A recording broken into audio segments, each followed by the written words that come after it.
पश्चिम महाराष्ट्रातील नवलपूर नावाच्या शांत गावात आरव, परी आणि समीर ही 3 मित्र राहत होते.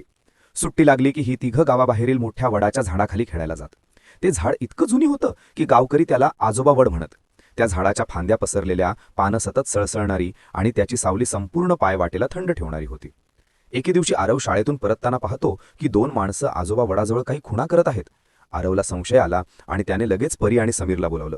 तिघी मिळून चौकशी करतात तर समजते की गावातील नवीन रस्त्यासाठी आजोबा वड कापण्याचा विचार चालू आहे. हे ऐकून त्या तिघांच्या मनाला फार वाईट वाटलं. परीच्या डोळ्यात तर पाणीच आलं.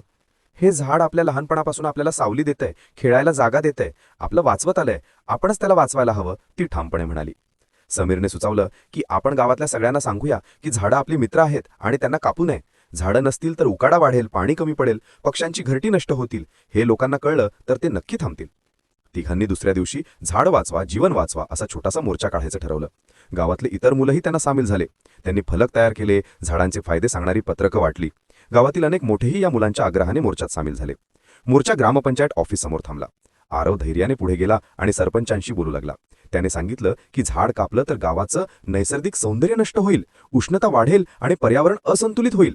परीने सांगितलं की शाळेत झाडांवर प्रकल्प करताना तिने वाचले की 1 झाड दिवसात जितकी ऑक्सिजन देते ती 5 माणसांना पुरेल. समीरने दाखवले की वडाच्या झाडावर किती पक्षी राहत होते. गावकऱ्यांचा आवाज वाढत गेला. सर्वजण एकच बोलत होते, झाड वाचवा. सरपंच अखेर मुलांचा उत्साह पाहून हसले आणि म्हणाले, आजोबा वड कापला जाणार नाही, रस्त्याची दिशा बाजूला वळवू. तुमच्या प्रेमानं हे झाड वाचलं. हे ऐकताच आरव, परी आणि समीर आनंदाने उड्या मारायला लागले. जणू आजोबा वडही आनंदाने सळसळू लागला. त्या दिवसानंतर गावात वृक्षमित्र अभियान सुरू झालं. शाळेतल्या मुलांनी घराजवळ, देवळाजवळ, शेताजवळ मिळून 200 पेक्षा जास्त झाडं लावली. रोज पाणी देणं, खत घालणं, झाडांच्या मुळाजवळ काटेरी ताटवे ठेवणं हे सर्व ते प्रेमाने करू लागले.